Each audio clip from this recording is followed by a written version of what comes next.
Dans cette vidéo, j'ai choisi de parler de la peur de l'engagement chez les hommes. La peur de l'engagement, c'est pas quelque chose qui est exclusivement masculin. Ça peut notamment avoir un rapport avec la psychologie individuelle de chaque personne, et ça, c'est pas quelque chose qui est genré. On parle notamment beaucoup en psychologie des styles d'attachement, de la façon dont les parents vous ont aimé, des traumatismes d'enfance.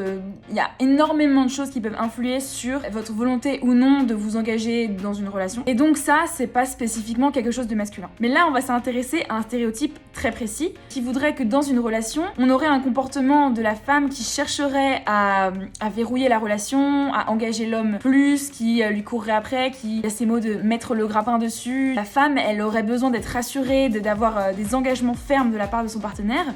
Et de l'autre côté, l'homme serait plus hésitant, il se ferait prier, il aurait pas vraiment envie. Voilà, c'est ce stéréotype-là très spécifique qui s'applique aux hommes dans le cadre des relations hétérosexuelles. Pour parler de ce sujet, je vais beaucoup m'appuyer sur le livre de Eva Illouz qui s'appelle « Pourquoi l'amour fait mal ». Eva Illouz, c'est une sociologue qui s'est beaucoup intéressée à l'évolution des rapports hommes-femmes avec l'arrivée de la modernité. Et dans ce livre, notamment entre les années 1950 et 2010. Alors elle a fait un gros travail d'enquête, elle s'est intéressée aux représentations dans les médias, elle a lu des lettres qui étaient échangées entre des couples à travers toute la deuxième moitié du 19e. Une des premières choses que j'ai trouvé vraiment intéressant dans ce que dit Eva Illouz, c'est qu'il y aurait eu une espèce de grand renversement. En fait, la dynamique entre les hommes et les femmes dans les relations hétérosexuelles était pas toujours comme ça. Et autrefois, c'était plutôt l'homme qui cherchait, lui, à verrouiller la femme dans le couple. C'était l'homme qui voulait avoir un héritier mâle pour perpétuer son nom. Et surtout, un grand marqueur de la masculinité et de la virilité, c'était le fait d'avoir une femme, des enfants, un domaine et d'être le patriarche là-dedans, l'homme fort. Aujourd'hui, c'est plus le cas. On n'a plus les enfants, garçons, ados qui ont vite envie de se marier, de prendre une femme et de s'établir pour montrer leur masculinité. Et au contraire, un marqueur de la masculinité moderne serait l'accumulation de conquêtes féminines. Donc autrefois, c'était l'homme qui courait après la femme et la femme qui était très hésitante à se marier, parce que se marier, ça voulait dire quitter sa famille, aller vivre chez un inconnu, renoncer à son nom, se mettre sous la tutelle d'une autre personne. Donc finalement, pour une femme, le mariage, c'était un gros engagement. Et à l'inverse, voilà, l'homme était assez empressé. Avec la libération sexuelle, il y aurait eu une séparation du marché sexuel et du marché du mariage. En fait, l'homme a accès à la sexualité de la femme sans avoir à se marier. Donc du coup, il n'y aurait plus de raison de se marier. En plus de ça, les hommes n'ont pas l'impératif biologique auquel les femmes seraient soumises. Le rôle de procréer, d'avoir un héritier, qui était le souci de l'homme qui voulait perpétuer son nom, devient le souci de la femme. Donc les hommes auraient accès à un plus grand nombre de femmes, les femmes auraient accès à moins d'hommes, elles auraient une fenêtre de temps plus réduite, ça créerait une espèce d'inégalité comme sur un marché économique de l'offre et de la demande et qui ferait que voilà, les hommes seraient en position dominante sur la femme. Donc l'homme devrait se faire prier et la femme, elle, serait dans une situation d'angoisse à se dire est-ce qu'elle va trouver quelqu'un qui va vouloir se mettre avec elle en couple. Bref, ce stéréotype, c'est vraiment un plaisir.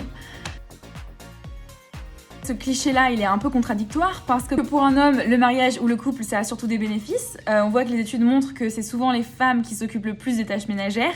Il y a des études qui montrent aussi que les hommes mariés gagnent plus d'argent et sont en meilleure santé. Quand on regarde les études, je crois qu'il y a à peu près 37% d'hommes qui disent qu'un homme pourrait vraiment vivre une vie satisfaisante et épanouissante sans être jamais marié. Alors que je crois que pour les femmes, ça monte à 60%. Donc ça veut dire qu'il y a plus de femmes qui pensent qu'elles peuvent être heureuses sans être mariées et sans un homme. Donc tout ça mis ensemble, ça montre qu'en fait, cette idée que l'homme aurait peur de l'engagement, c'est un peu contre-intuitif. Contre-intuitif parce que du coup, pourquoi est-ce que les hommes ne voudraient pas s'engager ou se marier si ça peut que leur apporter des bénéfices sur le plan économique et social, et qu'en plus, quand on leur pose la question, ils ont l'air de pas vouloir finir seuls, pas mariés. Donc en fait, ce que dit Eva Illouz dans son livre, c'est pas que les hommes n'ont pas envie de se marier ou de s'engager, c'est surtout qu'ils ont cette pression de faire le bon choix, le meilleur choix. Et d'ailleurs, on encourage pas mal, comme étant quelque chose d'assez masculin, cette capacité à faire des choix rationnels et plutôt logiques. Et donc du coup, on encourage une démarche de comparer le plus d'options possible pour être sûr de faire le meilleur choix. Donc, ce que décrit Eva Illouz, en fait, ce serait un peu un mécanisme qui se mettrait en place sur le marché de la séduction, où les hommes vont commencer un peu à faire une espèce hommes, d'ailleurs je pense pas que ça s'applique aux hommes, mais ils vont faire une espèce de hiérarchie des prétendantes potentielles et se dire celle-là elle est là, ensuite là, enfin faire une espèce d'échelle. Et en gros, du coup, comme c'est un marché sur lequel... Alors elle c'est une sociologue, hein, elle parle un peu en termes économiques, donc elle parle du marché de la séduction, marché de l'amour, en termes d'offres et de demandes. Elle dit qu'est-ce qui va donner pour un homme une grande valeur à une femme? Ça serait l'idée de rareté, et donc ça serait le fait qu'une femme puisse se rendre à ses yeux rare. Comment ferait cette femme pour se rendre rare? Ça serait l'indifférence en fait. Donc plus une femme est indifférente, plus l'homme aura envie de le courir après. Encore une fois, je pense que ça s'applique aux deux côtés. Mais c'est assez intéressant du coup parce que dans son livre, elle met une plaquette de conseils en séduction qui date des années 1950 et que je vais vous lire. Est-ce que vous êtes prêts? Règle numéro 1. N'adressez jamais la parole à un homme la première. Et ne l'invitez pas à danser. Règle numéro 2. Ne dévisagez pas les hommes et parlez peu. Règle numéro 3. Ne lui téléphonez pas, rappelez-le rarement. Règle numéro 6, on s'en fiche de l'ordre, au téléphone, raccrochez la première. Règle numéro 7, refusez de le voir le samedi s'il vous invite après le mercredi. Règle numéro 12, cessez de le voir s'il ne vous offre pas un cadeau romantique pour votre anniversaire ou la Saint-Valentin.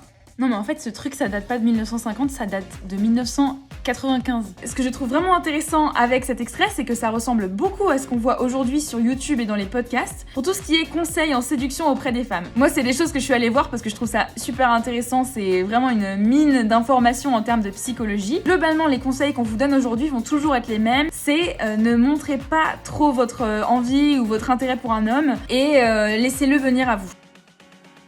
Et ça, en fait, ça rejoint tout un imaginaire qui s'est construit sur une espèce de polarité, d'opposition entre l'essence féminine et l'essence masculine. C'est d'ailleurs un peu ce symbole du yin et du yang. Il y a le yin, cette énergie féminine qui est calme, douce, passive et qui attire à soi.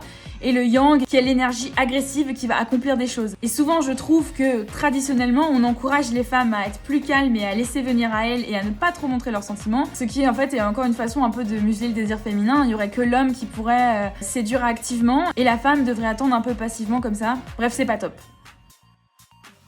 Moi, ce que je note au sujet du stéréotype de la peur de l'engagement chez l'homme, c'est que c'est quelque chose qui est juste extrêmement pénible à vivre quand on est du côté féminin. Parce qu'en fait, il y aurait des messages contradictoires qu'on vous fait passer. D'un côté, il y a un martèlement autour de nous de dire qu'il faut se mettre en couple, et ça s'applique pas qu'aux femmes, c'est la société tout entière qui serait un peu dirigée dans cette optique de tout est mieux à deux, l'amour c'est la réponse à tout. Dans tous les romans, dans tous les livres, dans tout ce qu'on voit, c'est toujours l'amour qui triomphe. Et donc du coup, on se dit, bon, chouette, l'amour ça a l'air d'être un truc génial, j'ai envie de voir et de vivre ça. Et d'un autre côté, si jamais vous écoutez trop ce stéréotype de la peur de l'engagement des hommes, globalement ce que ça vous dit c'est non mais ne montrez pas que vous voulez être en couple parce que sinon vous ne l'aurez jamais. Donc voilà, c'est juste complètement contradictoire. Et encore une fois, c'est quelque chose qui crée une scission chez les gens, qui fait qu'ils ont deux voix en eux qui sont complètement opposées. Et ça peut rendre fou, et ça rend malheureux, encore une fois.